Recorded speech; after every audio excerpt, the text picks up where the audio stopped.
అందరికీ నమస్కారం. తెలుగు కథామాలకు స్వాగతం. తార నవల చదువుకుంటున్నాము. రాసిన వారు శ్రీమతి హజారా గారు. ముహూర్తం సమయానికి వెంకటరత్నాన్ని ఎక్కడి నుంచి చూస్తే పెళ్ళి అంత స్పష్టంగా కనిపిస్తుందో అలాంటి స్థలంలో అరుగుపై కూర్చుండబెట్టి శ్రీనివాసరావు అటు ఇటు తిరుగుతూ ఏవో పనుల్లో లీనమైపోయాడు. పెళ్ళికొడుకు పందిట్లోకి వచ్చాడు. ఎప్పుడు ప్యాంట్లు వేసే ప్రసాదు పంచకట్టులో తమాషాగా ఉన్నాడు అనుకొని నవ్వుకున్నాడు వెంకటరత్నం. పురోహితుడు ఏవేవో మంత్రాలు చదువుతూ వరుణితో పూజ చేయిస్తున్నాడు. పెద్ద ఇత్తడి పళ్ళెంలో తెల్లచీరపై కొబ్బరి బొండం పెట్టి తెస్తున్న అమ్మాయిని చూసి వెంకటరత్నం కళ్ళు తలుక్కుమన్నాయి. అప్పటి వరకు తతంగాలన్నీ విసుగ్గా చూస్తున్న వెంకటకు విసుగుపోయి ఉత్సాహం వచ్చింది. నిద్రపోతున్న అతని మానసం ఒక్కసారిగా ఒళ్ళు విరుచుకొని నిద్రలేచింది. మొత్తానికి ఈ అమ్మాయి ఎవరో గాని ప్రసాద్కు దగ్గర బంధువే అయి ఉండాలి అనుకున్నాడు. స్తంభానికి ప్రక్కగా ఒక ముసలమ్మ ప్రక్కన వరండాలో కూర్చున్న దాపిళ్ళ కాస్త జరిగి కూర్చుని ఆమెనే పరీక్షగా గమనిస్తున్నాడు వెంకటరత్నం. గాలి కోసం విసనకర్రతో విసురుకునే తపతపా చప్పుళ్ళు, ఆడవారి చలోక్తులు, పసిపిల్లల ఏడుపులు, ఎప్పుడో ఇలాంటి పెళ్లిళ్ళకు గాని కలుసు దూరదూరపు చుట్టాలంతా గోలగోలగా మాట్లాడుకునే మాటలు, పురోహితుల మంత్రాలు, భజంత్రీల సంగీతము ఏవి వినిపించుకోలేనంత ఏకాగ్ర చిత్తంతో ఆమెనే పరికిస్తూ కూర్చున్నాడు వెంకటరత్నం. ఆమె నడకలోని నిదానము, ఆమె ముఖంలోని అమాయకత్వము, ఆమె బట్టలు ధరించిన తీరులో ప్రస్ఫుటమవుతున్న నిండుతనము, ఆమె కళ్ళల్లోని నిర్మలత, పెదవులు విడలి విడవకుండా నవ్వే ఆమె నవ్వులోని ముగ్ధత్వము అతనిని పదే పదే ఆకర్షించుతున్నాయి. అయస్కాంతం ఇనుమును లాగినట్లుగా పేరు కూడా తెలియని ఆ అపరిచిత వ్యక్తి తన్నెంతగా ఆకర్షించుతోంది. ఆమె గొప్ప అందగత్తె కాకపోవచ్చు, కానీ ఆమెలో ఏ అమృత శక్తో గాని అతనిని అమితంగా ఆకర్షిస్తున్నది. గుంటూరు వెళ్లాల్సిన తను గుంటూరు వెళ్ళలేదు. పోనీ నూజెళ్లలోనూ దిగలేదు. అటు ఇటు కాకుండా ఇక్కడికి రావటం కేవలం ఈ స్వప్నసుందరి కోసమేనేమో. స్వప్నసుందరా? ఏమో, తానెప్పుడూ ఇలా ఒక లలనామణి కోసంగా కలలు కనలేదు. అసలు తన జీవితంలోకి ఒక స్త్రీని ఆహ్వానిస్తాడని కూడా అతను అనుకోలేదు. జీవితంలో ఒక స్త్రీ తోడు కావాలని తెలుసు గాని దానికోసం అతనెప్పుడు కలలు కంటూ కూర్చోలేదు. అలాంటిది ఇక్కడ ఇలా ఈమె సాక్షాత్కరించి మనసంతా ఏమోలా చేసేసింది. తన కోసం సృష్టించబడిన స్త్రీమూర్తి ఈమె అయి ఉంటుంది అని మనసు గట్టిగా అరుస్తున్నట్లుగా చెబుతోంది. ఈ ఆలోచన రాగానే ఆమె పట్ల ఉన్న కుతూహలం అభిమానంగా మారసాగింది. అతనికి తెలియకుండానే అతని కళ్ళల్లోంచి ఆమె పట్ల అనురాగం ప్రవర్తిస్తున్నది. ఆమె ఎవరో తెలుసుకోవాలని, ఆమె పేరు వినాలని మహా ఉబలాట పడుతున్నది వెంకటరత్నం యొక్క పొంగే వయసు. శ్రీనివాసరావుని పిలిచి తన మనసులోని మాటను తెలియజేశాడు. గంభీరంగా నవ్వుకున్నాడు శ్రీనివాసరావు. వెంకటరత్నం లాంటి యువకులు సాధారణమైన ఆకర్షణలకు లోనుకారని, అతి చంచలమైన ప్రవృత్తికి దూరంగా ఉంటారని శ్రీనివాసరావుకి తెలుసు. పైగా ఇన్నాళ్ల స్నేహంలో వెంకటరత్నం వ్యక్తిత్వం ఎలాంటిదో అతను బాగా అర్థం చేసుకున్నాడు కూడాను. అందుకే మిత్రుని కుతూహలం చిన్నపిల్లల ఉబలాటం అని సరిపెట్టి కొట్టిపారేయకుండా వదిన దగ్గరికెళ్ళి ఆమె విషయాలు తెలుసుకున్నాడు. ఆమె పేరు తార అని తెలుసుకున్న వెంకటరత్నం మనసు లయ తప్పింది. ఎంత అద్భుతమైన పేరు! అపురూపమైన ఆమె రూపానికి సరి అయిన పేరు. నిజంగానే ఆమె ఒక తార. తారలాగే నా మనసు ఆకర్షించుతున్నది. నా జీవితాకాశంలో ఆమె నిజంగానే ఒక నక్షత్రమై నిలవాలి. ఆహ్లాదాన్ని పంచిపెట్టే ఆమె చిరునవ్వు స్వంతం కావాలి. తారా, తారా అతి మధురంగా, అతి సున్నితంగా, అపురూపంగా ఆ పేరుని పదే పదే పలుమార్లు తనలో తానే ఉచ్చరించుకున్నాడు వెంకటరత్నం. అన్నార్తుల ఆక్రందనలు, ధనమదాంధుల అక్రమాలు తప్ప మరొకటి తెలియని అతని మనసులో తార ఎంత బలంగా నాటుకుపోయింది. దీనినే కాబోలు ఘటన అంటారు.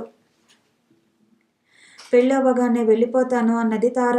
కానీ అమ్మమ్మ ఒప్పుకోలేదు. మీ అమ్మ ఎలాగూ రాలేదు, వచ్చిన దానివి నువ్వు కూడా వ్రతానికి లేకుండా వెళ్ళిపోతే ఎలా అని కోప్పడింది. ఆ కోప్పడటంలో అందరిలోనూ నన్ను చులకన చేయకే అనే అభ్యర్థన కూడా వినిపించిన తార బేలగా చూసింది. పాలేరుతో అమ్మాయి గారిని తర్వాత పంపిస్తానని చెప్పరా, నువ్వు వెళ్ళిపో అంది. అయితే బండి ఎప్పుడు తెమ్మంటారమ్మా అని అడుగుతున్న వాడిని 4 తిట్టింది. ఏరా, మాకేం బళ్ళు లేవనుకున్నావా? పంపటం మాకు తెలియదనుకున్నావా? నా ఇష్టం వచ్చినప్పుడు నేను పంపుతాను గాని నువ్వెళ్ళు. నువ్వేమీ బండి తేనవసరం లేదు. అమ్మకు కోపమొస్తుందేమో అమ్మమ్మ. పైగా తనొక్కర్తి పని చేసుకోలేదు కూడాను. భయంగానే అన్నది తార. ఎందుకే కోపం? పెళ్ళికి ఇంటికొచ్చి పిలిచినా రాకపోయిందని నాకు వచ్చింది కోపం. నాకు కోపం వస్తుందని మీ అమ్మ భయపడిందా? మీ అమ్మ నా కడుపున పుట్టిందేనే. ఆ! పని చేసుకోలేదట పని. ఏమిటే అంత చేసుకోలేని పని? పై పనంతా జీతకాలు చేసిపోతే కూడు కూర వండుకోవటం కూడా ఓ పనే. అది కూడా చేసుకోలేదు. మా రోజుల్లో వడ్లు కూడా దంచుకునేవాళ్ళం. ఈనాటికి ఇంటెడు చాకిరీ నా ఒక్క చేతి మీదుగానే జరుగుతున్నది. అయినా రేపు నువ్వు పెళ్లి చేసుకుని అత్తారింటికి వెళ్తే అప్పుడు చేసుకోదా? ప్రసాద్వి బట్టలు మడతలు వేసి సర్దుతూ కోప్పడుతున్న అమ్మమ్మను చూస్తే భయంగానూ ఉన్నది. ఆమె సాధింపు వింటుంటే నవ్వుగానూ ఉన్నది. అది కాదు అమ్మమ్మ. ఏదో చెప్పబోయిన తార ఆ గదిలోకి ఎవరో రావటంతో చటుక్కున మాటలాపేసింది. అది లేదు ఇది లేదు కానీ చూడు, ఇవిగో ఈ వెండి గ్లాసులు, ఆ సామాను అది అంతా ఈ బుట్టలోకి సర్దేసేయి. అదిగో ఆ ప్లేటులో జాగటి ముక్కలున్నాయి. వాటిపైన తమలపాకులు, వక్కలు, అరటిపళ్ళు పెట్టి సిద్ధంగా ఉంచు. మనం విడిది వారికివ్వాలి. అవి ఇవి సర్దుతూ హడావుడిగా చెప్పింది. ఇంకో అరగంటకు మంచి గడియలు ప్రవేశిస్తాయి. బయలుదేరదాం అనుకుంటున్నారు. తూర్పు నుండి మెల్లిమెల్లిగా వెలుతురు ప్రవేశిస్తున్నది. నిన్న సాయంత్రం నుండి హుషారుగా తిరిగిన వాళ్ళంతా అక్కడక్కడ నీరసంగా కూర్చుండిపోయారు. పని అలసట కంటే కూడా నిద్రలేమి అందరి ముఖాల్లోనూ స్పష్టంగా కనిపిస్తున్నది. పాపం పెళ్లికూతురు కూడా గోడ కాను కూర్చుని కునికిపాట్లు పడుతున్నది. విడిది ఇల్లంతా పసుపు వాసనతోనూ, పచ్చి మామిడాకుల వాసనతోనూ, రకరకాల తీపి పదార్థాల వాసనతోనూ, బాగా పండిన మామిడి పండ్ల వాసనతోనూ నిండి అన్నీ కలగాపులగంగా కలిసి మొహం మొత్తించేస్తున్నది. నిద్ర లేకపోవటము, పని అలసట, భరించలేని ఆ వాసన. తార ఆ గదిలో ఉండలేక విసుగ్గా బయటకు రాబోయి చటుక్కున ఆగిపోయింది. బయట స్తంభానికి కాస్త అవతలగా పెళ్లికూతురి తల్లి అమ్మమ్మతో ఏమో చెబుతోంది. ఆమె ప్రక్కన రాత్రి తనను పట్టుకున్నతను ఉన్నాడు.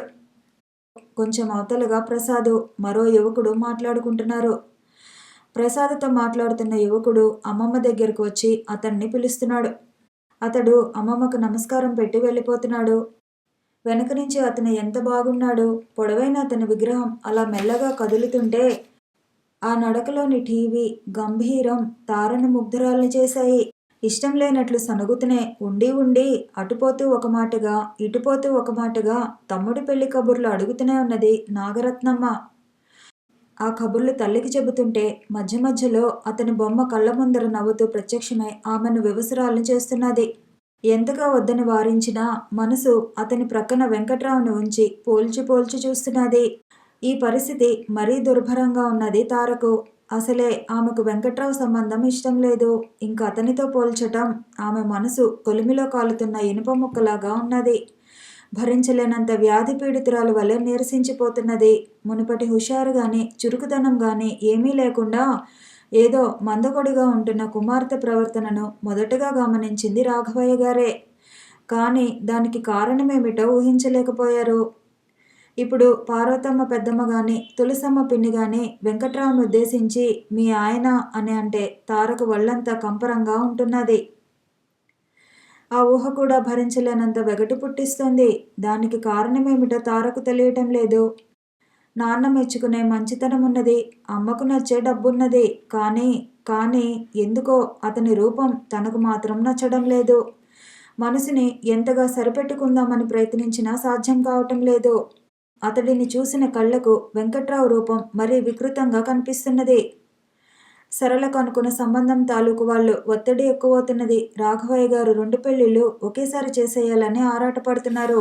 ఇంకో 10 రోజుల్లో పసుపు కుంకాలు పెట్టుకొని లగ్నపత్రిక వ్రాసుకోవటానికి 2 వైపుల సంబంధీకులు వస్తున్నారు.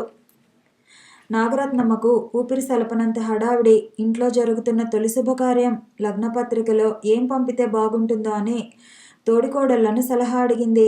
మిఠాయి ఉండలు, కారబూందీ చేయించుదాం అనుకున్నారు. సామాన్యంగా ఆ రోజుల్లో అందరిళ్లలోనూ అదొక ఆనవాయితీగా లగ్నపత్రిక అనగానే లడ్లు, బూందీ, అరటిపళ్ళు ఉండేవి. వీటిని ఊరిలో అందరిళ్లకు పంచిపెట్టుకునేవారు. ఇవి కాకుండా ఇంట్లోకి అని ప్రత్యేకంగా మరో 2 రకాల తీపి వస్తువులు చేసి పంపేవారు. రాఘవయ్య గారు ఆ పద్ధతికి ఒప్పుకోలేదు. అన్ని రకాలు ఎక్కువెక్కువే చేసి పంపమన్నారు. 2 వైపుల వారికి సమంగా, ఘనంగా చేయాలని కూడా అన్నారు. ఆ రోజుకు ఊరిలో ముఖ్యులనుకునే వాళ్లకు, బంధువులకు భోజనాలు పెట్టాలని కూడా అనుకున్నారు. తీసుకురావలసిన సామాన్లు లిస్టు వ్రాసి రామారావుకిచ్చి గుడివాడకు పంపారు. పాలేరు పెరట్లో పొయ్యిలు తవ్వుతున్నాడు. రాఘవయ్య గారు డబ్బు లెక్క చూసుకుంటున్నారు. బయట జీతగాడు ఎవరితోనో మాట్లాడటం వినిపించి లేచి వచ్చారు. అరే నువ్వా? రా రా. ఎక్కడి నుండి ఏమిటి? ఇదిగో ఇలా రా, బలరామయ్య వచ్చాడు చూడు, భార్యను కేకేశారు. రాఘవయ్య గారికి పిండి కొడుకు బలరామయ్య. ఆయన స్వంత అన్నదమ్ముల్లాగే ఉండేవారు. బలరామయ్య కూడా ముదినేపల్లి వారి అమ్మాయినే పెళ్లి చేసుకున్నాడు. అయితే అతని ఇల్లరికం వెళ్ళాడు. కబుర్లు చెబుతున్న బలరామయ్య మధ్యలో లోపలికి చూస్తూ పెద్దగా పిలిచాడు. అమ్మా తారా. వస్తున్నాను చిన్నాన్న. తండ్రి తల్లితో చెప్పటం విని చిన్నాన్నకు కాఫీ కాస్తున్నది తార. కాఫీని గ్లాసులో పోసి పట్టుకొచ్చింది. ఇందిరా, రమణ బాగున్నారా చిన్నాన్న? ఆ బాగున్నారు తల్లి, వస్తామన్నారు. నేనే వద్దు అన్నాను. ఇప్పుడెందుకులే, రేపు తారక్క పెళ్లికి వద్దురు గాని అని చెప్పాను. చిన్నాన్న మాటలకు సిగ్గుపడి లోపలికి పారిపోయింది. అవునురా, ఆ విషయాలు నీతో చెప్పాలి. రాఘవయ్య గారు చెప్పబోయే విషయాలేవో బలరామయ్యకు తెలుసు. అందుకే అన్నగారికి అవకాశం ఇవ్వకుండా తనే అందుకొని గడుసుగా మాట్లాడాడు. తార నాకు పరాయిదా అన్నయ్య. ఇప్పుడు నేను వచ్చింది కూడా అదే పని మీద. ఆ పని మీద? ఆశ్చర్యంగా అడిగాడు. అవును, ఆ పని మీదే వచ్చాను. ప్రసాద్ని అల్లుడిగా చేసుకుంటారేమో అని ఇన్నాళ్ళు ఊరుకున్నాను గాని, లేకపోతే ఎప్పుడో నీకు చెప్పి ఉండేవాణ్ణి. నాకు తెలిసిన చాకులాంటి కుర్రాడు ఉన్నాడు, బంగారం లాంటి సంబంధం. మన తారతల్లి అందానికి పోటీ పడదగ్గ అందగాడు. బిఏ చదువుతున్నాడు, ఒక్కడే కొడుకు. వెనక ఆస్తిపాస్తులు దండిగా ఉన్నాయి. పరువు ప్రతిష్టలు గల వంశం, మంచి మర్యాద తెలిసిన కుటుంబం. అలాంటి వ్యక్తి అల్లుడిగా దొరకటం నిజంగా మా వదిన అదృష్టం అనుకో. బలరామయ్య మాటలు వింటున్న రాఘవయ్య గారు, నాగరత్నమ్మ శిలా విగ్రహాల్లా బెగిదీసుకుపోయారు. ముందుగా రాఘవయ్య గారే కాస్త తేరుకున్నారు. ఆయన తమ్ముడితో ఇంట్లో జరగబోతున్న శుభకార్యం గురించి వివరంగా చెప్పారు. తేలిగ్గా నవ్వేశాడు బలరామయ్య. ఏం పర్వాలేదు, ఇంకా పసుపు కుంకుమలు పెట్టుకోలేదు, లగ్నపత్రిక వ్రాసుకోలేదు, ఇప్పుడు మించిపోయిందేమీ లేదు. మా అమ్మాయికి వేరే సంబంధం చూసుకున్నాము అని కబురు చేసేయండి. అది అంత తేలికట్రా ఇన్నాళ్ళుగా అనుకొని ఇంకా వారం రోజుల్లో లగ్నపత్రిక వ్రాసుకోబోతూ ఇప్పుడు కాదు అంటే ఏం బాగుంటుంది, ఏం మర్యాదగా ఉంటుంది? మతిలేని వాడిలా అన్నారు రాఘవయ్య గారు. బాగుంది, చిన్నప్పటి నుంచి ప్రసాద్కే అన్నారు అనుకున్నారు, అయిందా? ఆ పైన ఉన్నవాడు ఎవరికి ఎవరితో వ్రాసి ఉంచుతాడో వాళ్ళతోనే జరుగుతుంది కానీ మనం అనుకున్నంత మాత్రాన జరిగిపోతుందా? దానికి మొగుడు ఆ అబ్బాయి జాతకంలో ముద్ర వేసి మరీ ఉన్నది. దానిని తప్పించడానికి మనం ఏపాటి వాళ్ళం? మన చేతిలో ఏమున్నది? అంతా వాడి లీల. భక్తిగా కళ్ళు మూసుకుని చెంపలు వేసుకున్నాడు. కాదురా బలరాముడు, నీకు తెలియదా? పైగా ఈ సంబంధాన్ని కుదిర్చింది ఎవరో తెలుసా? మన మునసబ్ గారు. ఆయనే ఖాయం చేశారు. ఇప్పుడు వెళ్ళి ఆ సంబంధం వద్దు అంటే మన మాట, ఆయన పెద్దరికం ఏమైపోతాయిరా? పిల్లవాడు కాస్త రంగు తక్కువ అనే లోటు తప్పించి ఆ సంబంధం కూడా దేనిలోనూ తీసిపోదురా. అది చాలదా అన్నయ్య? బంగారం బొమ్మలాంటి తారను ఆ నల్లవాడికిచ్చి ఎందుకు చేయాలి? ఏం మన అమ్మాయికి కాలు వంకరా, కన్ను వంకరా? గుణం లేదా, కట్నం లేదా? ఏం తక్కువని ఆ అందవికారికిచ్చి చేయటం? నీదేం పోతుంది? ఇవాళ పెళ్లి చేస్తావు, రేపు పంపేస్తావు. బ్రతికినంతకాలం ఆ రూపాన్ని చూడాల్సింది అది గాని మనం కాదుగా. అసలు తారను అడిగావా? అది ఇష్టపడిందా? ఈ పెళ్లికి ఒప్పుకుందా? ఆ అబ్బాయిని చూసిందా? ఆత్రంగా గబగబా అడిగాడు. అసలైన ప్రశ్నలు ఇంతసేపటికి అడుగుతున్న చిన్నాన్నకు మనసులోనే కృతజ్ఞతలు తెలుపుకున్నది తార. కానీ మనసులో మరో మూల భయం లాంటిది పట్టుకుంది. ఈ వెంకట్రావుని వద్దని చిన్నాన్న ఇంకెవరిని తీసుకొచ్చారో? అలాగ అనుకుంటున్న తారకళ్ళల్లోకి గబుక్కున అతను వచ్చి చిరునవ్వు నవ్వుతూ నుంచున్నాడు. దానికేం తెలుసు? చిన్నపిల్ల, మనం ఏది మంచిదని చెబితే అదే దానికి మంచి, గొనిగినట్లుగా మెల్లగా అన్నది నాగరత్నమ్మ. నాగరత్నమ్మకు అసలు ఆలోచించడం చేతకాదు. మనసులోకి వచ్చిన ఊహ బయటికి అనేయడం తప్ప అది మంచో చెడో ఆలోచించదు. తనను ఎవరు పొగిడితే వాళ్ళనే మంచి అంటుంది. ఎవరి దగ్గర ఎక్కువ డబ్బుంటే వాళ్ళే గొప్ప అంటుంది. ఆ ప్రకారంగా చూస్తే వెంకట్రావు సంబంధము బాగానే ఉంది. ఇప్పుడు ఈ బలరామయ్య చెప్పేది బాగానే ఉంది.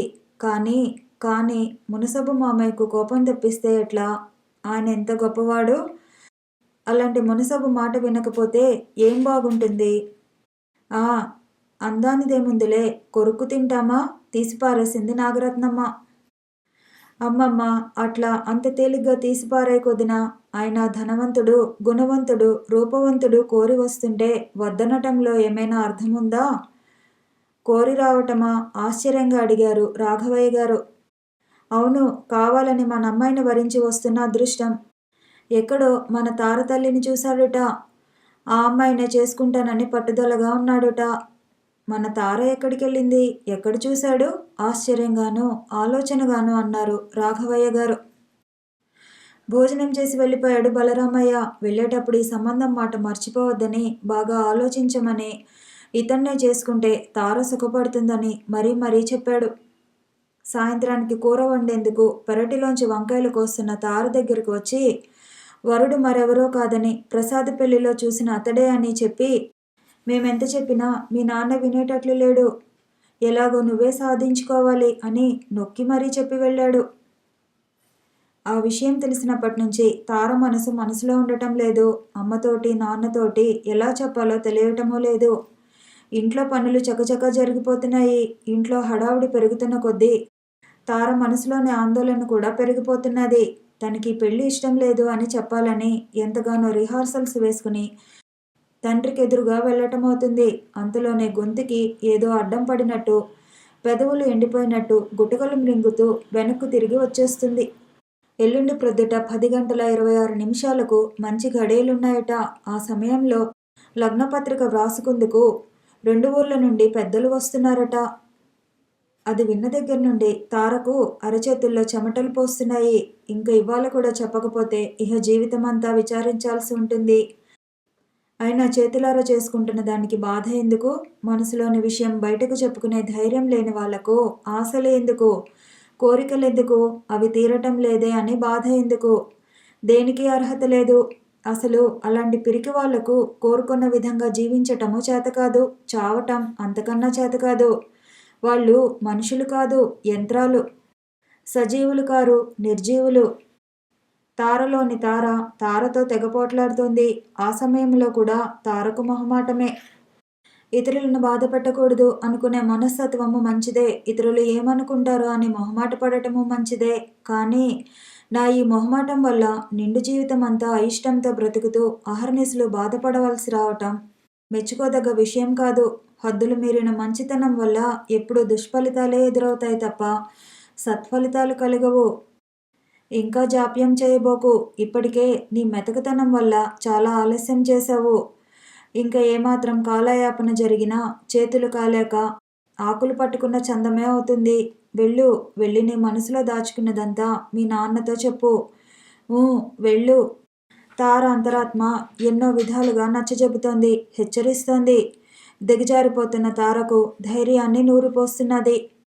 లగ్నపత్రిక వ్రాసుకున్న తర్వాత 10 రోజులకే పెళ్లి. ఎక్కువ సమయం లేదు. అందువల్ల ఇంటికి సున్నం కూడా ముందరే కొట్టించేశారు.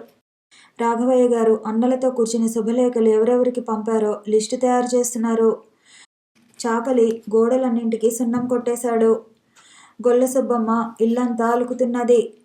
చంద్రం, మోహన్ కలిసి తలుపుల మీద, కిటికీల మీద పడిన సున్నం చుక్కలు తుడుస్తున్నారు. రామారావు రంగులు వేస్తున్నాడు. నాగరత్నమ్మ సహాయం చేయడానికి వచ్చిన ఆడంగులతో కలిసి మినప సున్ని విసురుతున్నారు. మరికొంతమంది అప్పడాలు ఒత్తుతున్నారు. వెన్న పొయ్యి మీద పెట్టి ఎదురుగా కూర్చున్నది తార. వెన్న కరుగుతుంటే తార మనసు కూడా కాగుతున్నది. ఆత్మ తిట్టిన తిట్లన్నీ పునరావృతమవుతున్నాయి. మనసు పెట్టిన చీవాట్లను గుర్తు చేసుకుంటూ అనుకున్నది, ఇవాళ ఏమైనా సరే చెప్పేసేయాలి. కానీ ఎప్పుడు చెప్పాలి? ఇప్పుడు చెబితే ఇంటి నిండా జనమున్నారు. అమ్మో, ఇంకేమైనా ఉందా? ఊరంతా టముకు వేసుకున్నట్లే. సాయంత్రం అందరూ ఎవరిళ్లకు వాళ్ళు వెళ్ళిపోయాక చెప్పాలి.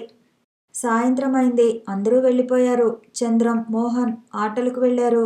రామారావు ఇంకా రంగులు వేస్తూనే ఉన్నాడు. సరళ అప్పడాలు లెక్క పెడుతున్నది. రాఘవయ్య గారు, నాగరత్నమ్మ కలిసి భోజనానికి ఎవరెవరిని పిలవాలో లెక్కలు వేసుకుంటున్నారు. పాలేర్లు, గేదెలకు గడ్డి వేసి వాకిల్లో నీళ్లు జల్లారు. రాత్రికి వంట పూర్తి చేసింది తార. బయట కొంగుకు చేతులు తుడుచుకుంటూ ముందర గదిలోకి తొంగి చూసింది. రామారావు చివరి కిటికీకి రంగు వేస్తున్నాడు. నాన్న ఏరి రాము? బయట ఉన్నారక్క. ఏం కావాలి? ఏం లేదులే. ఇంకా అవ్వలేదా నీ పని? అయిపోయిందక్క. ఇదే ఆఖరు. చువ్వలకు వేసిన తెల్ల రంగు బాగా మెరుస్తున్నదా? ఏం బాగానే ఉందే. గుమ్మాలకు పసుపు రంగు మీద ఎర్రబొట్టు నువ్వు పెడతావా? పెడతానులే. ఆనక ముగ్గులు వేయాలిగా, అప్పుడు పెడతాను. పని పూర్తి చేసి వెనక్కు తిరిగిన రామారావు తారముఖంలోకి పరీక్షగా చూస్తూ అడిగాడు, ఒంట్లో బాగుండలేదా అక్క? అబ్బే ఏం లేదురా, బాగానే ఉన్నానే, తడబడుతున్నట్లుగా అన్నది. అంతకన్నా ఎక్కువ మాట్లాడే అలవాటు లేదు రామారావుకు. చేతులు కడుక్కునేందుకు బయటకు వెళ్ళిపోయాడు. బయట గడపలోకి వెళ్ళింది తార. తలెత్తి చూసింది నాగరత్నం. దీపం పెట్టావా? ఊహు అంటూనే చటుక్కున వెనక్కు తిరిగింది తార. గబగబా 2 హరికేన్ లాంతర్లు, మరో 2 చిమ్నీలు వెలిగించింది. ఒక లాంతరు తెచ్చి ముందర గదిలో వంకెకు తగిలించింది. రెండో లాంతరు తీసుకెళ్లి వరండాలో బల్ల మీద పెట్టింది. ఒక చిమ్నీని తీసుకెళ్లి దేవుడి గది ముందు పెట్టి మరో చిమ్నీ వంటగదిలో పెట్టింది. మళ్ళీ బయటకొచ్చి నిలబడింది. ఒకసారి తలెత్తి కూతురి ముఖంలోకి చూసి మళ్ళీ తల వంచుకుని తన పనిలో మునిగిపోయారు రాఘవయ్య గారు.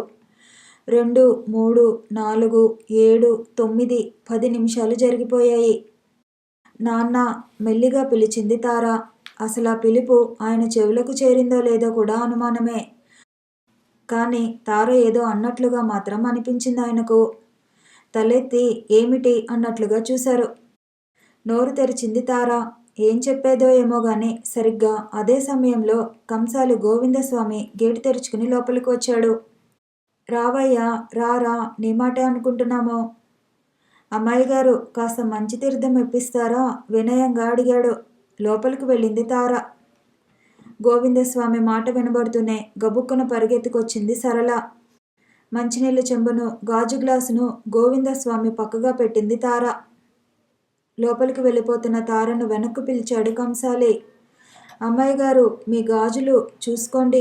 చూసిన వాళ్ళంతా చాలా బాగున్నాయని తెగమెచ్చుకున్నారు. నవ్వింది తార. మీరెప్పుడూ అలాగే చెబుతారులేండి. ఉండండి, ఇప్పుడే వస్తాను. వెనుక వైపున తలుపులన్నీ తీసున్నాయి, వేసేసి వస్తాను.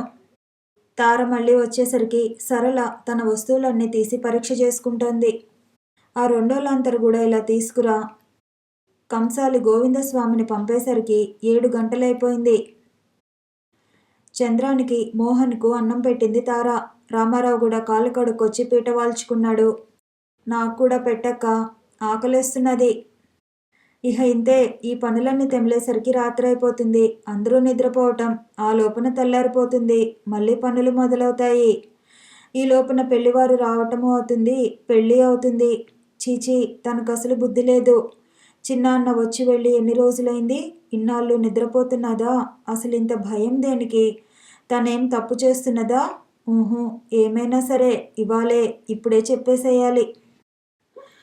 కంచాలు ఎత్తి కడిగేసింది. అన్నింటి మీద మూతలు సరిగ్గా ఉన్నాయో లేదో అని చూసి చేతులు బయట కొంగుకు తుడుచుకుంటూ తండ్రి ఉన్న గది దగ్గరకు వచ్చింది. నాన్న, ఎంతో బిగ్గరగా పిలిచాననుకుంది తార.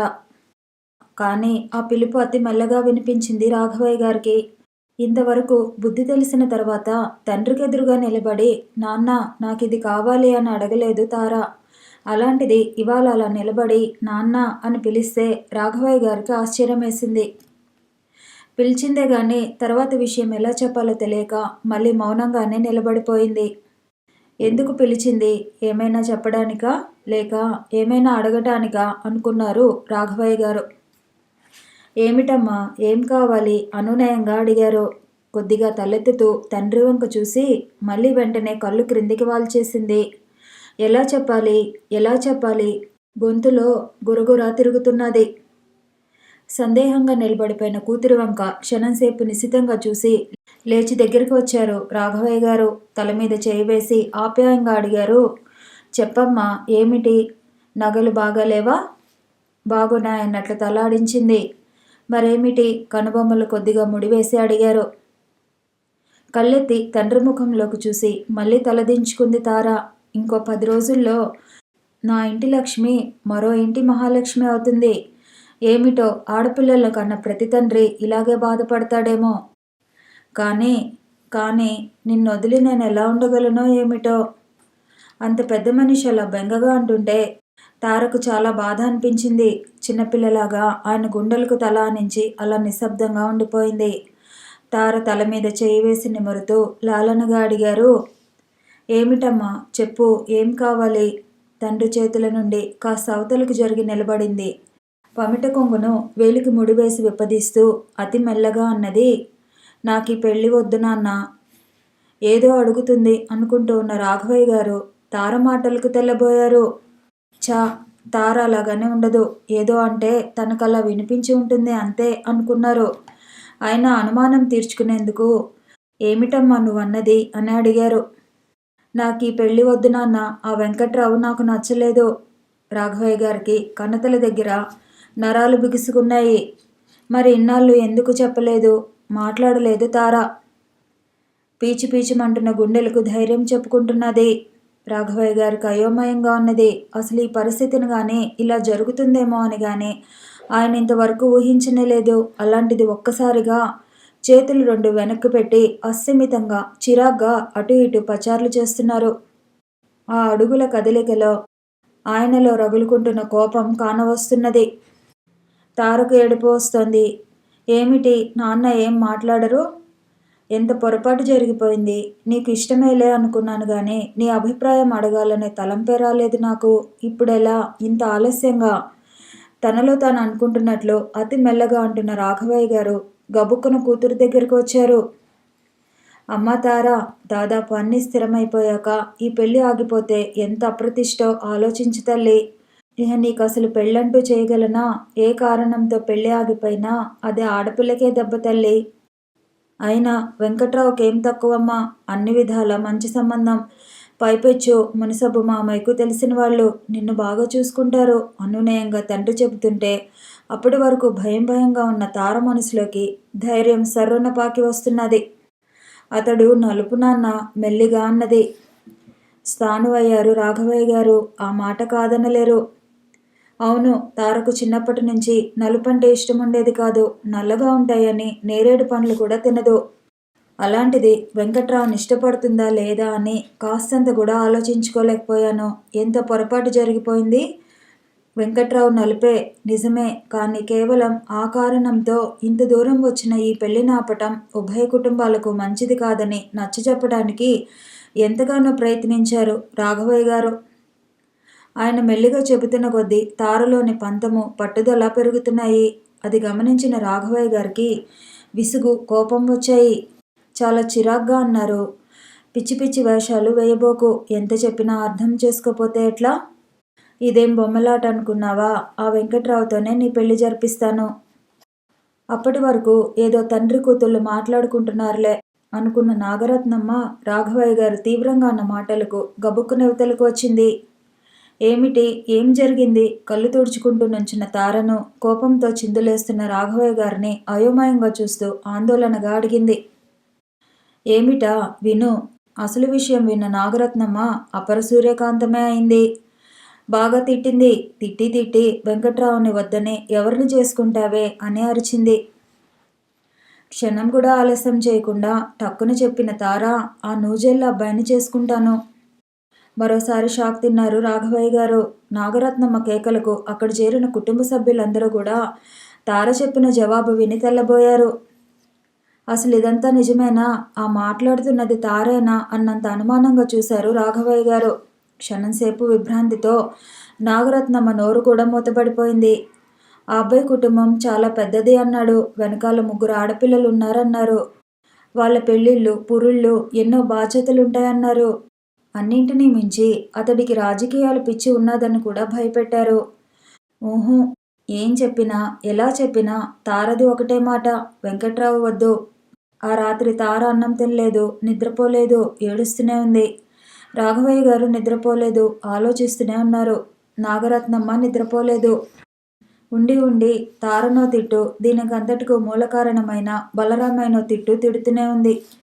తెల్లవారింది. వాకిలి కడిగి కల్లాపి జల్లి ముగ్గు పెట్టింది తార. కళ్ళు లోపలికి పోయి ముఖమంతా పీకిపోయి ఉన్నది. అసలే నాజూకుగా ఉండే తార మరీ వడిలిపోయినట్లుగా కనిపిస్తున్నది. 8 అవుతుండగా ఆదరాబాదరా వచ్చాడు మునిసబ్బు మామయ్య. పెద్దవారందరినీ పిలిచారు. పెదనాన్నలందరినీ పిలిచారు.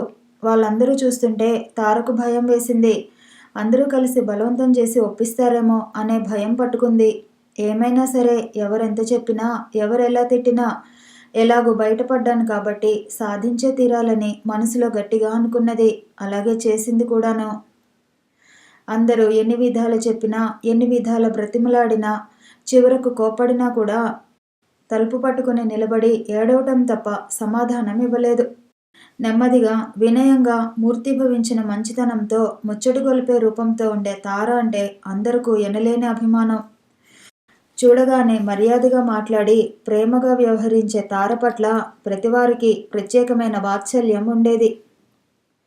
అన్నింటికీ చిరునవ్వుతో తల ఊపి అంగీకరించే తార ఏనాడు నోరు తెరిచి ఇది కావాలి అని అడగని తార అంతగా పట్టుబట్టడంతోనూ, ముఖ్యంగా తమ చేతుల్లో అల్లారుముద్దుగా పెరిగి తమ మనసుల్లో ఒక అనురాగ జ్యోతిగా నిలిచిన తార తల్లి అలాగ కంటికి మింటికి ఏకధారగా అన్నట్లు ఏడుస్తుండటం చాలా బాధాకరంగా ఉన్నది. ఇంకేం చేస్తాం, నేనే వెళ్ళి వాళ్ళతో నెమ్మదిగా అన్ని విషయాలు చెప్పి మాట్లాడి వస్తాను. ఈ లోపున నూజెళ్ళ వెళ్ళి ఆ సంబంధం మాట్లాడి ఖాయం చేసుకోండి. అనుకున్న సమయానికే అన్నీ జరిగితే బాగుంటుంది. రేపటికి ఈ బియ్యాల వారిని కూడా రమ్మనమని చెప్పండి. మునిసబ్బు గారి మాటలు రాఘవయ్య గారికి పునర్జీవనం ప్రసాదించాయి. తార లోపలకు పారిపోయింది. 1942 మే 25న ఇద్దరు పెళ్ళిళ్ళు ఒకే పందిట్లో కాస్త ఇంచుమించుగా ఒకే ముహూర్తాన జరిగినాయి.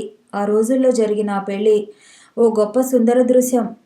చాలా ఘనంగా చేశారు ఆ పెళ్ళి. ఆ పెళ్ళికి కొన్ని వేల మంది హాజరయ్యారు. కనీసం ఎవరూ ఊహించడానికి కూడా వీలు కానంత నిండుగా, అపురూపంగా, ఎన్నడూ మర్చిపోలేని విధంగా జరిగింది. తార భర్త వెంకటరత్నం గొప్ప రాజకీయవేత్త, 16 అణాల కమ్యూనిస్టు. సత్యవతి వెంకట్రామయ్యల కుమారుడు వెంకటరత్నం. సత్యవతి కన్నవారి వంశంలో దాదాపు 3 తరాలుగా మగపిల్లలే లేరు. అందువల్ల సత్యవతికి మొదటి కాన్పులో మగపిల్లవాడు పుట్టేసరికి ఆ ఇంట్లో ఒక పెద్ద పండుగే చేసుకున్నారు.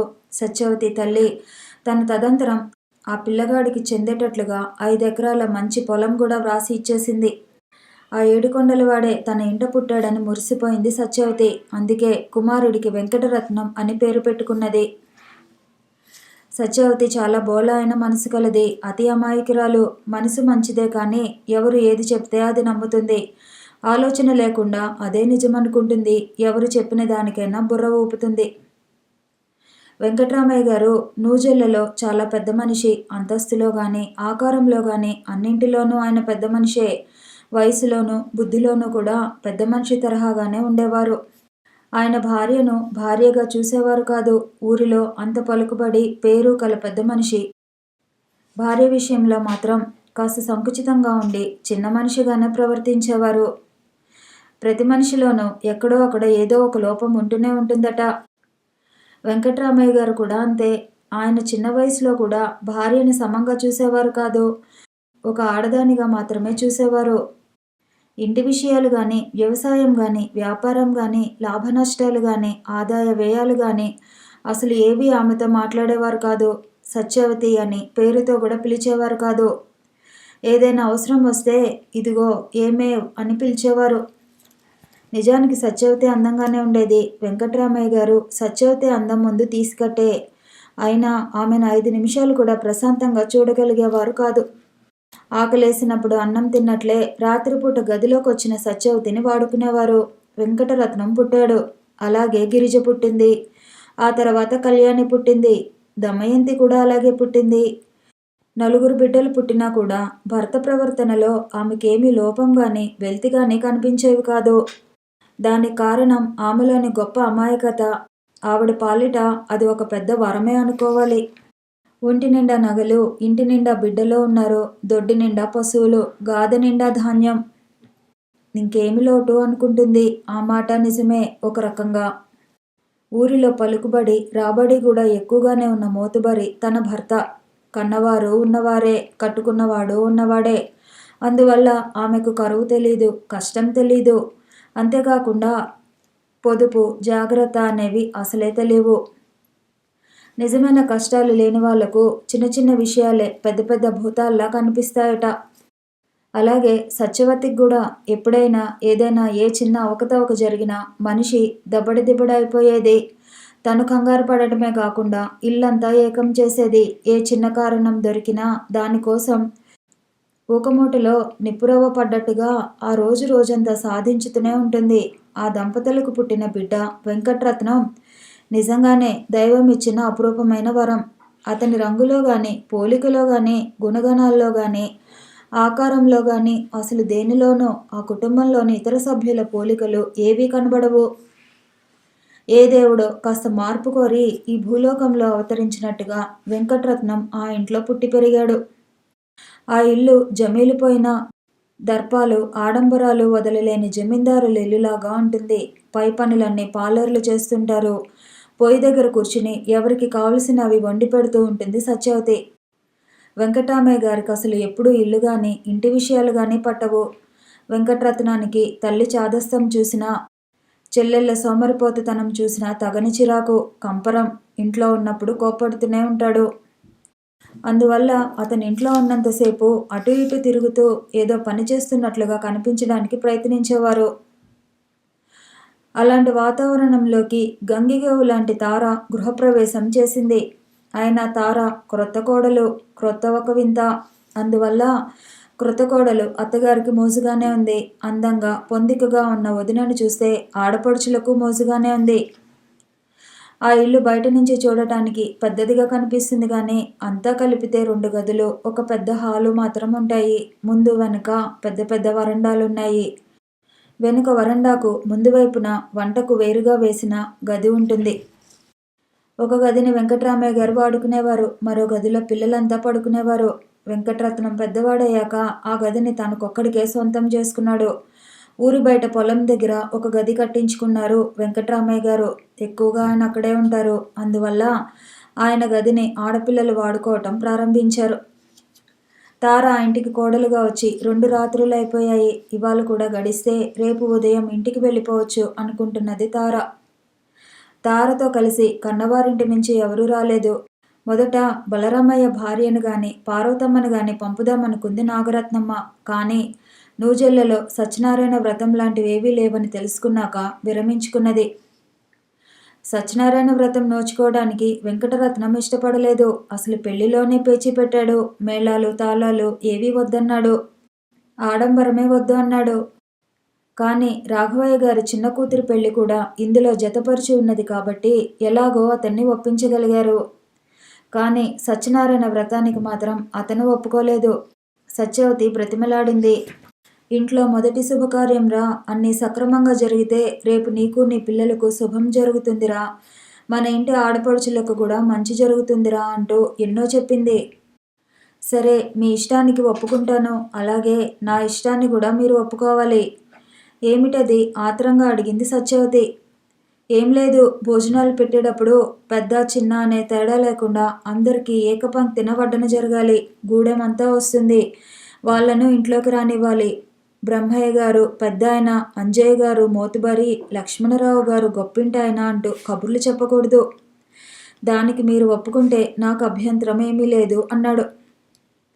గుడ్లు వెళ్ళబెట్టి చూసింది సత్యవతి. వీడికి పిచ్చి పడుతోంది, సందేహం లేదు అనుకుంది. అది అసాధ్యం కాబట్టి వ్రతం ప్రసక్తే లేకుండా పోయింది. సరళకు అత్తగారింట్లో సత్యనారాయణ వ్రతం కూడా పెళ్లిలాగా చేస్తున్నారట.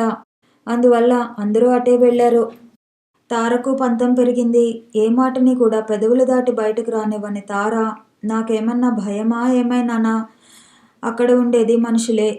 నేను వెళ్ళేది అడవిలోకి కాదు, నేనొక్కరితోనే వెళ్ళగలను అని తెగించి చెప్పింది. అందువల్ల తార ఒక్కరితే వచ్చింది. ఆ రోజున ఆ ఊరిలో శ్రీకృష్ణ తులాభారం వీధి నాటకం ఉన్నది. పల్లెటూరు వాళ్ళకు అలాంటి కార్యక్రమాలు ఎప్పుడో గానీ లభ్యం కావు. అందువల్ల ఇంట్లో ఉన్న పెద్ద చిన్న అంతా తయారవుతున్నారు. వెంకట్రామయ్య గారు భోజనం చేసి చావిడి దగ్గరకు వెళ్ళిపోయారు. ఆ నాటకం రాత్రి ఏ 9కో మొదలు పెడతారుట. కానీ ఇంట్లో మాత్రం 6 నుంచే హడావిడి పడిపోతున్నారు. అసలే తారది తక్కువ మాట్లాడే స్వభావం. అసలు అత్తగారింట్లో ఇంకేం మాట్లాడుతుంది? అందుకే ఏదో ఒక పుస్తకం పట్టుకుని కూర్చుంటుంది. చదువుకుంటున్న తారకు కళ్యాణి, దమయంతి చెరోవైపున చేరి సాయంకాలం నుంచి పాట పాడుతూనే ఉన్నారు. తప్పకుండా వెళ్దాం వదినా, నాటకం బాగుంటుంది, ఊర్లో అంతా వస్తారు, మన కోసం ప్రత్యేకంగా స్థలం కూడా కేటాయిస్తారు, అన్నయ్య కోప్పడినా భయపడవద్దు. నవ్వుతూ వింటున్న తార చివరి మాటలకు ఉలిక్కిపడింది. అంతే, ఇలాంటివి ఆయనకి ఇష్టం కాదు కాబోలు మనసులోనే అనుకుంది. సత్యవతి భోజనాలకు పిలిచే వరకు వదిన చెవిలో గుడగుడమంటూనే ఉన్నారు. అందరివి భోజనాలు అయిపోయినాయి. పెళ్లికి వచ్చిన వెంకట్రామయ్య గారి చెల్లెలు సత్యవతి తల్లి ఇక్కడే ఉన్నారు. 7:30 అయింది. దేవాలయం ముందర వేసిన పందిరంతా మామిడాకులతో అలంకారం చేశారు. స్టేజీ అమర్చారు. లైట్లు పెట్టారు. గ్రామ్ఫోన్ పెట్టి పాటలు కూడా వేస్తున్నారు. దేవాలయానికి వెంకట్రామయ్య గారింటికి మధ్యన 3 ఇళ్ళు మాత్రమే ఉంటాయి. నాటకానికి వెళ్లే వాళ్ళంతా వీరింటి ముందు నుంచే వెళ్ళాలి.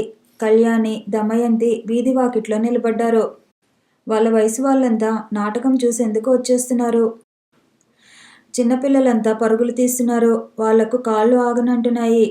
గిరిజ మేనత్తను తీసుకుని వెళ్ళిపోయింది.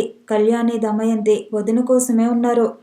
క్రొత్త కోడలు అప్పుడే బయటికి రావటం ఏమిటి? వద్దు అంటుంది సత్యవతి. సింగినాదం, ఏం పర్వాలేదు, వదిన ఒక్కర్తి ఎలా ఉంటుంది, వదిన కూడా వస్తుంది అంటారు వాళ్ళు. అయితే అన్నయ్యను అడిగి తీసుకెళ్ళండి అన్నది. అందుకే ఆగారు వాళ్ళు. కొడుకు వస్తే అన్నం పెట్టి వెళ్దామని కూర్చున్నది సత్యవతి. నేను అక్కడ ఆ జనంలో కూర్చోలేనులేవే, బయట అరుగు మీద కూర్చుంటే అదే వినిపిస్తుంది అన్నది సత్యవతి తల్లి. నాటకానికి వస్తున్న ఆడంగులంతా క్రొత్త కోడల్ని చూసినట్లు అవుతుంది కదా అని ఇంట్లోకి వచ్చి కోడల్ని చూసి మరీ వెళ్తున్నారు. 8 అయిపోయింది. అయినా వెంకటరత్నం రాలేదు. అక్కడ నాటకం మొదలు పెడుతున్న చిహ్నాలేమీ లేకపోయినా సత్యవతి కూడా కంగారు పడిపోతున్నది.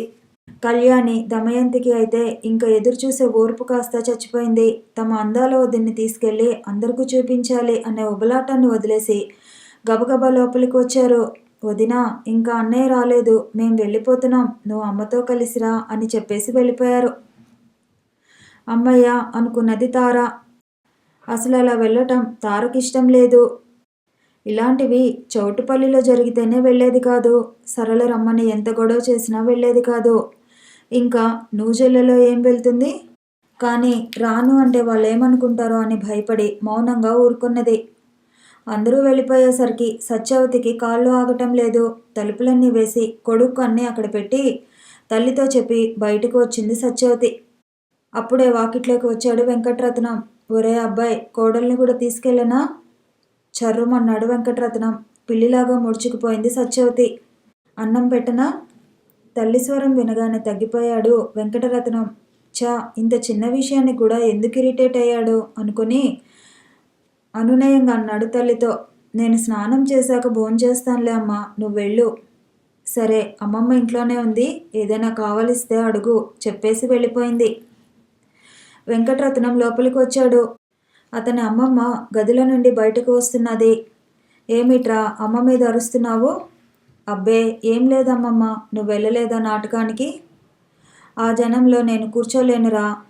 మన అరుగుల మీద కూర్చుని చక్కగా వినొచ్చు. తొందరగా భోజనానికి రా, అందరం చూద్దాం నవ్వుకున్నాడు వెంకటరత్నం. నేను స్నానం చేసి భోంచేస్తానులే అమ్మమ్మ, నువ్వు వెళ్ళి కూర్చుని చూడు. వేసవిలో వేడినీళ్ళేమిటమ్మమ్మ, అసలే ఉక్కిపోతుంటేనో. బట్టలు మార్చుకుని టవలు చుట్టుకుని స్నానానికి వెళ్ళాడు. బయట మైకులో హలో హలో అనే కేకలు, ఈలలు, ఏవేవో ధ్వనులు వినవస్తున్నాయి. బుచ్చమ్మ వెళ్ళి అరుగు మీద కూర్చున్నది. బయట నుంచి వస్తున్న రణగొణ ధ్వనుల మధ్య తారకు చదివేది బుర్రకందటం లేదు. అందుకని పుస్తకం మూసిపెట్టి లేచి బట్టలు సర్దుకోవటం మొదలుపెట్టింది. రేపు ఎవరొస్తారో తీసుకెళ్లటానికి, బహుశా రామారావుని పంపిస్తారేమో అనుకున్నది. అలాగ ఆలోచిస్తున్న తార మనసులోకి చప్పున మరో ఆలోచన వచ్చింది. ఈ సమయంలో సరళ ఏం చేస్తున్నాదో అనుకుంటూ తల ఎత్తి గోడ మీద ఉన్న గడియారం వంక చూసింది. 8:30 చూపుతున్నది. అబ్బా, అప్పుడే ఇంత సమయమైందా? అయితే ఈ పాటికి నిద్రపోయే ఉంటుంది అనుకున్నది. స్నానం ముగించి వచ్చిన వెంకటరత్నం గది దగ్గరకు వచ్చాడు. లోపలికి అడుగేయబోయి మళ్ళీ అంతలోనే ఆగిపోయాడు. లోపల ఒక విధంగా పాషాణం లాంటి అతని మనసులో పెళ్లి, స్త్రీ అనే ఆలోచనలను రేకెత్తించి అదో రకమైన సున్నిత బాధను రగులుగొల్పిన అందాల హరివిల్లు తారను అక్కడ చూడగానే అతని మనసులోకి ఒక అందమైన భావవీచిక ప్రవేశించింది. పెదవుల మీదికి మధురమైన మందహాసం తోసుకువచ్చింది. కథ కొనసాగుతుంది. మళ్ళీ కలుసుకుందాము. ఈ వీడియో నచ్చితే లైక్ చేయండి, షేర్ చేయండి, కామెంట్ చేయండి, ఛానల్ని సబ్స్క్రైబ్ చేయండి.